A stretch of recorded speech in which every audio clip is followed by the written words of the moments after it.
Hello and welcome back to the old school Ironman, back with another episode. And starting off this episode, we are on the quest for 80 crafting. 80 crafting gets us the ability to craft ourselves full d'hide, and when we eventually get our second and third dragonstone, we can make a glory and then make a second glory and put that glory in our house. Right now, I'm just cutting up some maple longbows unstrung, not only to get us a little bit of fletching experience, but also at the same time, these are going to be alchables for us. Each one of these alchs for 192, and we need to get our magic level up in order to use super glass make to be able to do the actual crafting training. So it's a bit of a convoluted process, but I need some alchs, and these are very easy to get a hold of. Super Glass Make is a level 77 spell, and we can right now drink a Wizard's Mind Bomb to get up to 78 and then be able to use it for 2 minutes. But if we get our magic level to 76, that means we'd only have to boost once every 3 minutes, heavily cutting down on the amount of boosting we need to do. As a whole, I don't like boosting. I'd rather just get the level. But for something like magic, which passively goes up as we get drops, like when we get more into Slayer, we're going to be alching so many things. We're going to be teleporting across the game. And this is the last, skill requirement for magic that I can think of until we get to something like enchanting Zenite or Onyx Jewelry. But that's way in the future. We made 453 maple longbows but at the same time, we need about 900-ish alks in order to tele-alch our way to 76 magic. So I'm going to actually alch these gold bars. If we look at the high alch price, they alch for 180 each, which is about the price of a nature rune, so it's pretty much break even. And we're just going to have so many gold bars at the end of this that we will have no idea what to do with it. Like, by the time we get 99 mining, we will have, I want to say, like 30, 40, 50,000 excess gold bars. So this is a good way to help get our magic level up. The method itself for tele-alching is pretty simple. Basically, what you want to do is as soon as your character appears, you want to alch. And then when the menu screen automatically turns back to the magic table, you just immediately click the Camelot teleport. And if you do it correctly, the numbers will be very close together on your XP tracker. This way you can stack both casts because they have independent cooldowns. Versus if you were just alching by yourself, you could only do 1200 alchs per hour. Or if you were teleporting by yourself, you could only do 1200 teleports per hour. But now you can do both of them. And the XP per hour that I'm getting for this is about 137k right now. There is 76 magic. I decided that, screw it, I'm going to go up to 77. It's only about an extra hour of this, and I have everything in my inventory. So that way I don't need to boost, and as I mentioned earlier, I hate boosting, especially for like long skill training. And 77 magic. We now have the magic level to cast Super Glass Make without boosting. Still have a couple hundred laws and natures left over and well over 1,000 gold bars, so do not need to worry about running out of those. With our magic level in tow and over 5,000 giant seaweed in the bank, the only thing left to get is the buckets of sand. So to actually use all this giant seaweed, we would need 30,000 buckets of sand, but this is well over level 80 banked. And I only care about getting to level 80 for now. So what I'm going to do is get 20,000 buckets of sand. This is going to be our home for the next little while. We have to mine up a absolute metric ton of sandstone, as we need to get 20,000 buckets from Drew over here. We did this before when we were like level 35 mining, I think it was, and we were getting like 1,500 buckets per hour. But I think now that we're 72, we have a rune pickaxe. I've noticed like I haven't failed once yet, and before I was failing constantly. So I think I should be able to get like 2,500 to 3,000 buckets per hour pretty easily. So this is like a full day grind, but once it's done, it's done. So I am an absolute idiot and forgot that the Varric Armor 2 gives you a 10% chance of doubling your sandstone. So essentially you get 10% more buckets per hour, so that's time saved. So what we're going to do is go finish off a Soulsbane, Garden of Tranquility, and I think we also need to do Creature of Frankenstein to do Garden of Tranquility. So that's 3 quests, and then apart from that, we have everything we need. Creature of Frankenstein done. The Ring of Chaos gives a lot of benefits around the game, and it's used to like convince NPCs of things, which is what we need it for to do some convincing in Garden of Tranquility. What is this interface? Oh my god. This is so, like, Quest Helper's giving me all the answers, of course, but, like, that's such a weird interface. I wonder what the story behind that is. We've got everything planted, but we gotta wait for it to grow. Normally, I would go do another quest during this, because it takes, like, 10 to 15 minutes to grow. But I just got dinner, so I'm gonna sit here AFK and enjoy my dinner.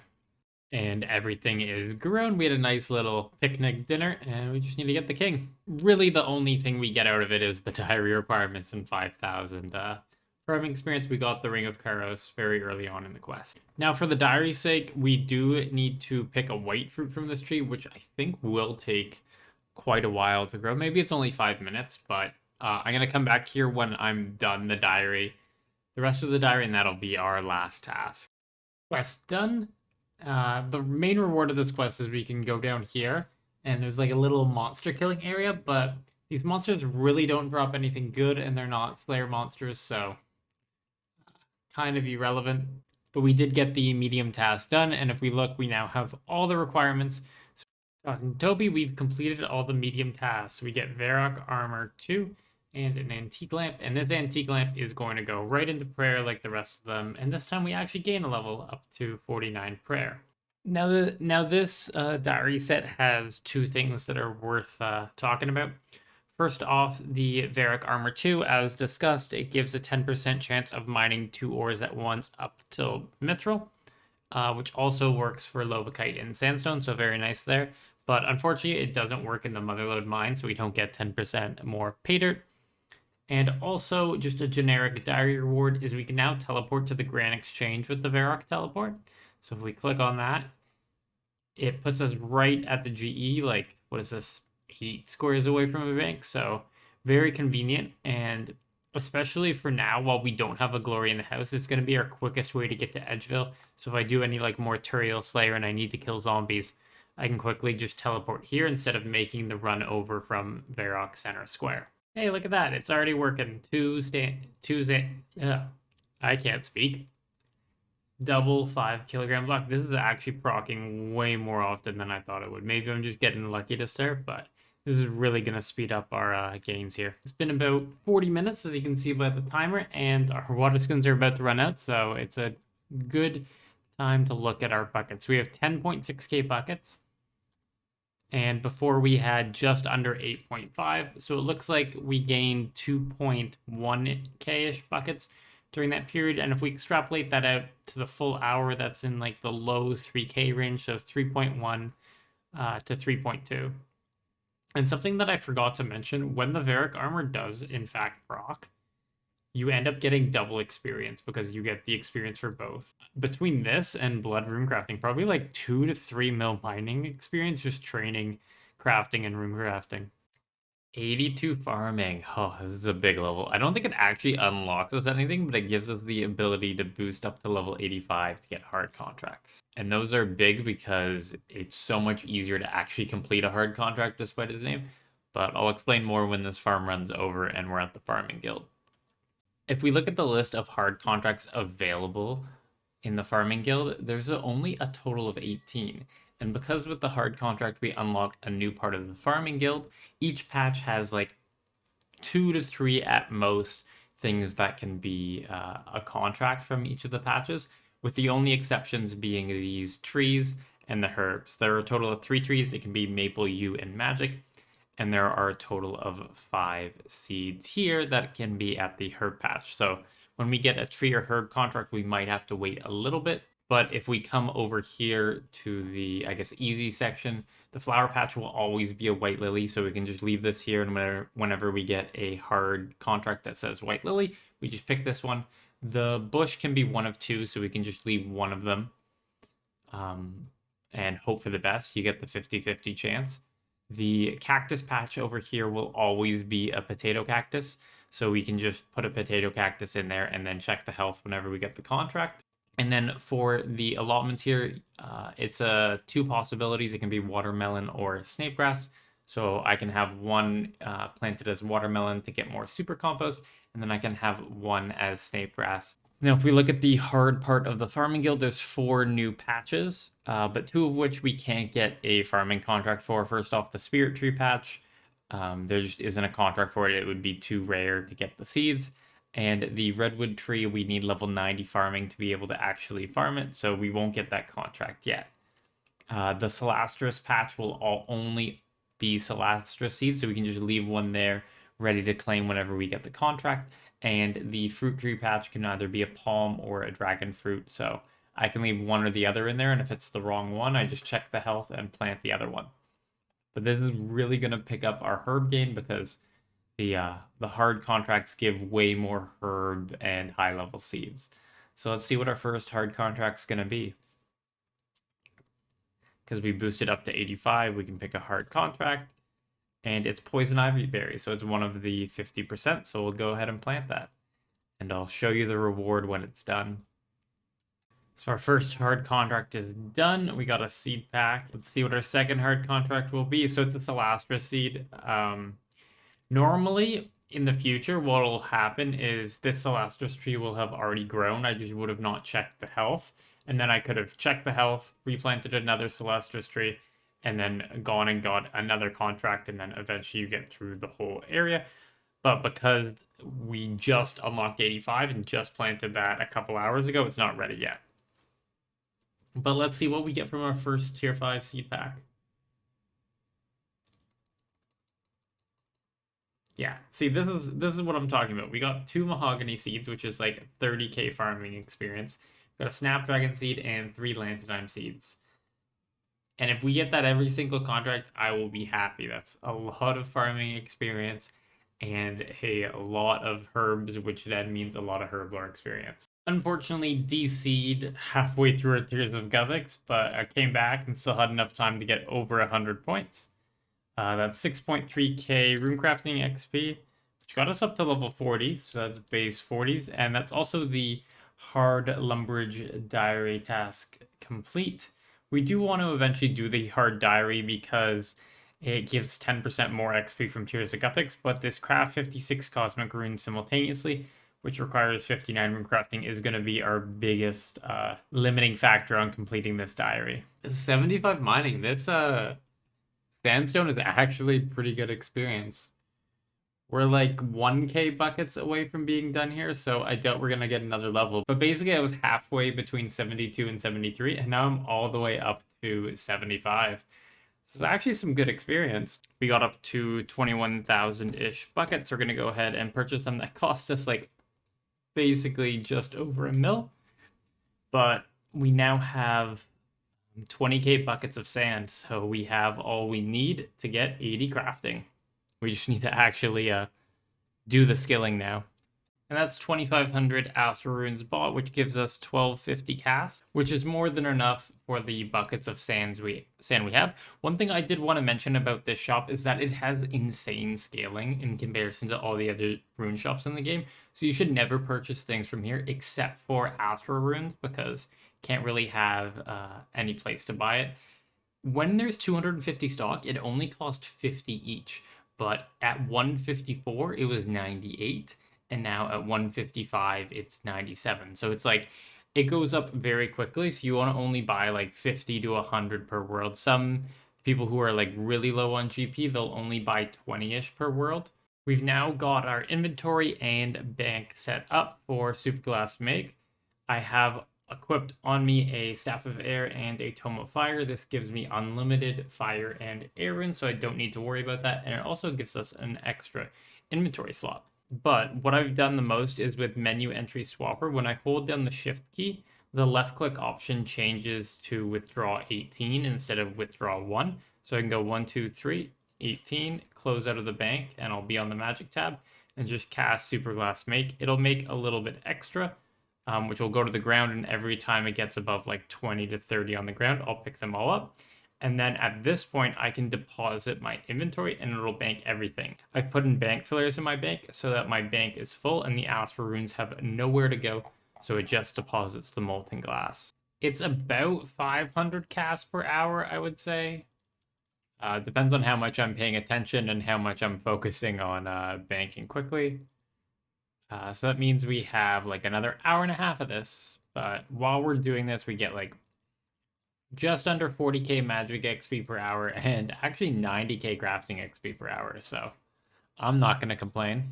But this is going to be the end of our, I guess, super glass making journey. We used up over 20,000 buckets. We still have 1,800 giant seaweed left over. We'll use that eventually. We just don't need to get higher than 80 crafting yet. We got all the way up to 67 crafting so far, which is a lot higher than I thought we would. I kind of assumed that most of the experience would come from the other portion of it, where we're making it into lantern lenses. This is going to be our home for the next little while as we make lantern lenses. It's just a convenient place to be because every hour I can go do a seaweed run and I can go do my birdhouse runs. Each one of these lantern lenses is a 3-tick action, so that means if there was no banking, I could do 2,000 per hour. But 1, I'm going to be pretty AFK, and 2, I'm going to be banking a lot. So it's really going to be like probably 1,700 per hour on average. So hold up that same like 85, 90k XP per hour. In terms of bank fillers, it's the same sort of thing. We want to remove the glass blowing pipe. We go to show menu and we can fill the bank with bank fillers. And now when we try to deposit our inventory, the glass blowing pipe stays on us. And we can just withdraw our molten glass, hit space for the next inventory, and get back to AFKing. Level 69. Nice. This is our first ever grown dragon fruit tree. Give 17,000 experience. Wow, and that gets us up to level 83. We can now grow spirit trees, so I'll be able to check the health of that spirit tree without boosting. Now, the dragon fruits on this actual fruit have 2 main uses. First of all, 6 of them can be used as a payment for redwoods. So whenever we get a redwood contract, we can go ahead and do that. And then on top of that, you can make dragon fruit pies, which boost your fletching level +4. So that's a pretty consistent fletching boost. And we might do that to make a rune crossbow, as we need 69 to make a yew crossbow stock. And we're only 64 right now, so that would save us going from 64 to 69 and could only do 64 to 65.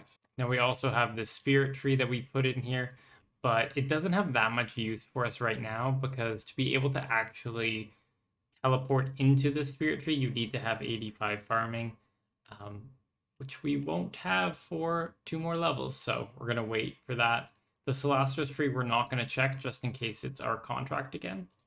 So this is the power of hard contracts. I already have a Cadentine herb seed planted here, so I can go turn that in right away and get another hard contract done. And then we get a yew contract, which hasn't been planted yet, but I think we can go ahead and plant another yew seed. Booyah, that is our goal. We can now make dragonstone amulets. On top of that, we can also make a little bit of armor. We look here, we can make our red D hide, even the shield, from 73 to 77. And then for black D hide, you need up to level 84. But there's an easy crafting pie, which boosts it up by +4. So we'll be able to get that +4 boost. In terms of molten glass, we have 7.6k left, which is another, 300-ish K experience, 300, 400k experience. So we didn't use all of it, which will be nice for the next crafting grind we went on. And lantern lenses, we made 26,000 of them. To get our +4 crafting boost, we need to chop down Cilioseps, and there is a 1 in 100 chance that we'll get a Ciliosep cap when we get a successful wood chop. So it shouldn't take too long for us to pick one up. Also, we're getting a little bit of more mire fungus, numelite, and some extra fossils along here. This is probably where I'm going to end up grinding out 153 kudos and getting all the fossils done, just because this is pretty good woodcutting experience and it's pretty good fossils per hour at the same time. Each time you get a successful chop, there is a 1 in 16 chance that the mushroom is going to die, and then you have to go to one of the other 6 locations, and it goes in a specific order. There we go. We got our Cilius up cap, and we actually, like, the very next mushroom got another one. And there's also a magic mush tree here, which is pretty convenient for getting around the island. So when I want to come back, I can just use a dig site pendant, teleport to this mush tree, and start chopping again. And supposedly we have 100% cook rate with these on the lumberage range, so we don't need to worry about it. But if we look at the tooltip here, it says +4 crafting levels, getting us up to level 84. So we have the crafting boost. Now we just need to go get the dragon hide. 5 red dragons down, and we got our dragon hide. I'm not going to bother with the shields just because you need a really high fletching level to make the wood version of it. I didn't realize that, but if we look at the shields here, you need 72 for you, 87 for magic, and 92 for redwood. So I could make a maple one and then make a green d'hide shield, but that's basically all we can do for our offhand. In terms of black dragonhide, we picked up the black d'hide chaps from, I think, a clue, and we also have 1 black dragonhide from when we had to kill the black dragon in Recipe for Disaster. So we actually only need to go kill 2 black dragons, which will be pretty nice. These black dragons take for freaking ever to kill. But we have like 1 more successful hit and we'll be out of here. And thank God we only needed to kill 2. Make our red d'hide body. Our red d'hide chaps. And we eat up our pie and make our black d'hide body. Now we have full red d'hide. Well, not full, but the 2 pieces that matter. And then when we get up to 70 range, we'll put on our black d'hide. The next item we want to get is our rune crossbow, and in order to actually fletch our own crossbow, we need to get up to level 69 to make a U-stock and then combine it with runite limbs. Those runite limbs we can pick up from PVM, so we don't need to get all the way up to 91 smithing, but we still need to gain a fletching level, and I thought I'd get 2 birds with 1 stone. We need to get broad bolts anyway to be able to fire out of our crossbow, and I think 10,000 is a good starting point. So we're going to go ahead and buy 10,000 of these unfinished broad bolts and make them up, and that's going to get us well over 65 fletching because we can use a dragon fruit pie to get from 65 to 69. I normally don't like boosting, but for something like fletching where we're going to be doing darts relatively soon with our smithing level, and it's just going to be very quick XP, I don't see the point of spending all this extra money to get to 69 now when it's going to be really easy later, and the dragon fruit pie boost is so easy to get. Oh, and I never actually bought the ability to make broads. That's kind of funny. Where is it in this list? Broad or fletching. And we now have the ability to make broad arrows and broad bolts. And then I turned on the anti-drag plugin so I can just click up and down. This isn't very good XP per hour in comparison with other either like bolts or dirt tips, but this is more about having the actual ammo and a large supply of that ammo that doesn't rely on smithing. And 65 fletching, we have our level, but still got 5,000 more bolts to make. And 10,000 bolts done, and my wrist already hurts. We got 1 final step to do, and then we're done, and I nerded myself out on this one. So to make our rune crossbow, we need to get runite limbs. And there are 2 main monsters that drop runite limbs. There is iron dragons and steel dragons. And because they have the same magic level and the same amount of magical defense, we deal identical DPS to both iron and steel dragon. This means that all that matters is we need to take the HP, multiply it by the inverse of the drop rate, and we'll end up with the amount of average damage we can expect to deal in order to get 1 drop. Now, if we look at the Steel Dragon, they drop it at a 1 in 16 rate, and they have 210 HP. So that means we need to deal approximately 3,360 damage on average in order to pick up the runite limbs. Now, Iron Dragons, on the other hand, have 165 HP, but they drop it in a 5 in 128 ratio, which is the same as 1 in 25.6. And to get it from an Iron Dragon, we would need to deal 4,224 damage, so about 20% more. So it's considerably more efficient for us to just kill Steel Dragons. This is going to be our setup for killing Steel Dragons. Our attack bonus is up to 63. That's about as high as I could get with the gear we have. Unfortunately, we can't use the Tome of Fire because we need to have an anti-dragon shield on, so I had to get some fire runes that we otherwise wouldn't be spending. Now, for the Steel Dragons, we're actually going to be standing melee distance so that they're incentivized to use their melee attack and not always anti-fire us, as we have 100% protection from melee attacks. I forgot just how long these take to kill on old school. Oh. But first kill down, what do we get? Oh my god, we got it first kill. That was really easy. Do we want these steel bars? No. I will take that. Thank you. And you know it's the first kill because I just got the hard task for killing one of them. So in order to cook the dragon fruit pie, we actually had to get ourselves up to 73 cooking. And we had a bunch of extra caramboine that was just sitting around in the bank that I just hadn't bothered to cook yet, so we quickly got up to 73.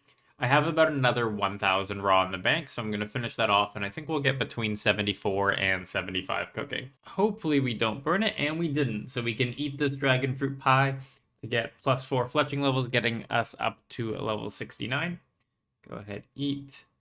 We'll make a U crossbow stock, use the limbs on there, and then use the crossbow string on there. And we have our very own rune crossbow, and we didn't have to catch 400 lucky implings to get it.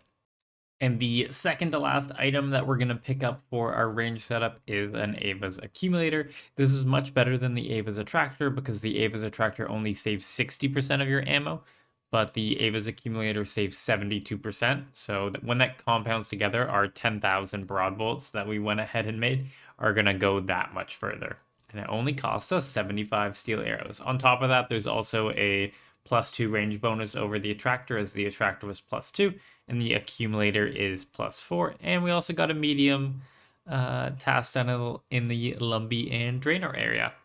I decided to get one more upgrade, and that is an Amulet of Power, which is essentially a diamond amulet enchanted. It's also a Lumbridge Hard Diary requirement, so might as well knock that out right now. This provides +2 stats and +1 prayer over what I currently have, and a lot of extra defensive bonuses, as the Amulet of Accuracy has no defensive bonuses, so this amulet's pretty much useless to me now. Being completely honest, this is something that I had no idea even existed up until about 10 minutes ago, but frog leather boots. These have +2 range bonus, which isn't a lot, but every little bonus adds up. Like, for example, getting the upgraded Avas, the upgraded amulet, and the boots were all +2, so in total that's +6. But this is going to be our final range setup for blue dragons. We got our attack bonus up to 159, and when we get our black d'hide body and chaps on at level 70, that'll go up by +7 to 167. On top of that, the broad bolts give us 100 range strength, so we can put those two in to see how much DPS we can expect to do against blue dragons. But that's going to be the end of this episode. Next episode, we're going to look into actually killing all the blue dragons we need for 70 prayer. Because we died and aren't a hardcore anymore, we can take advantage of the Chaos Altar, which takes about 1,200-ish bones, but we are going to lose some bones to PKer, so I'm probably going to go for 1,300 or 1,400-ish. If you enjoyed the video, make sure to leave a like down below. It really helps out pushing the video to more people and more people to the channel, which allows me to put more time into the videos. But past that, have a good day, and I'll catch you in the next one.